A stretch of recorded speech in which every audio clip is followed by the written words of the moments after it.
nice person, and it's because he's a good wrestler. The Mount Si coach loves this guy, okay?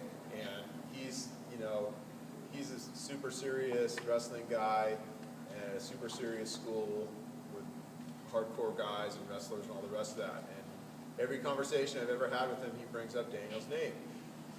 And that's good. And a lot of the other coaches, you know, they'll always say, oh, that Montoya kid, oh yeah, he'll beat it, and the Montoya kid. And it's like, so, you know, he gets what he deserves because of how hard he works. The interesting thing was, I never realized about how many people, what they thought about Daniel till right before state. We had to get him out of class early to go to a class. So we won't mention names, but I had to talk to his teacher he has towards the end of the day to make sure that he could get out of class early and it would be okay. And the teacher he has at the end, the teacher he has is a really good teacher, but doesn't often lap praise on people, right? Would that be fair to say? Yeah. I mean, he's serious, Very he's serious. good teacher, he's really serious, but he's like the stern old man kind of teacher like you used to have a long time ago, even though he's probably like 36 years old. But I said, you know, Mr. So-and-so, is it okay if Daniel misses X amount of your class day after this test so he can go down for the thing? He goes, oh yeah, that's fine. He goes, you know, he's a really good kid. You know, what a great kid he is. And I'm so happy for him. And I was like, wow. I was about ready to fall over because I've never heard this guy ever talk about anybody like that. And I'm sure he does somewhere, but because he's not I mean, no one goes into teaching because they don't like kids and working with kids. But I was just thinking, so here's a wrestling coach, all these other coaches, and now his teacher is selling the same thing. But you know, the thing that about Daniel that is so good is that he hasn't got anything that he didn't deserve. I mean, and that's the honest to God truth. He has worked harder than anyone I've ever been around in track or wrestling, and maybe even football in 20-something years of coaching, really.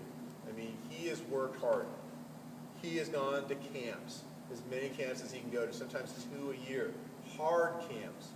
He's done freestyle. He's gone after practice for extra coaching. He's done all these things because he wanted to be the best he could be. He wanted to make it to state, and he wanted to make it to the second day of state.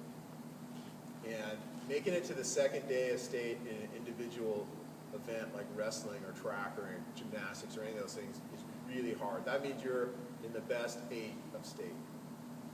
And again, it's not because he was just a naturally gifted wrestler off the bat. It's not because he's the strongest guy. It's because he's one of the hardest working guys, one of the 8 hardest working guys out there. That's why. And that's the, you know, if we could take anything that he's done and give it to everybody else in the room, that's what I would give you, is outwork the people that you wrestle. Outwork the people that you compete against. And good things will happen to you. And that's what he's really shown. And I was really happy this year in terms of him being the leader that I wanted him to be out on the mat too. We had some really, really good wrestlers here the last few years, but not many of those guys would get up into somebody's face and tell them they need to pick it up in practice. Not many of those guys would get on their teammates and try to get them going. But Daniel didn't have any problem with that. And I don't think he ever did anything to anybody that they didn't deserve. I think sometimes it's pretty impressive how loud he could yell for being a 135-pound guy.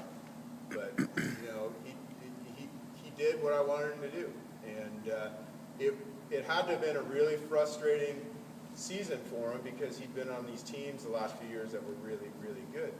But you know, he never saw it from him, and he was always even after he blew up on somebody at practice, he was there to help the same guy get better. He was there after their match to help them and to show them and to teach them and coach them. And that really says, again, a lot about him as a person. So we'll really miss him next year. So, but I'm sure good things are going to happen to you. Okay? So congratulations.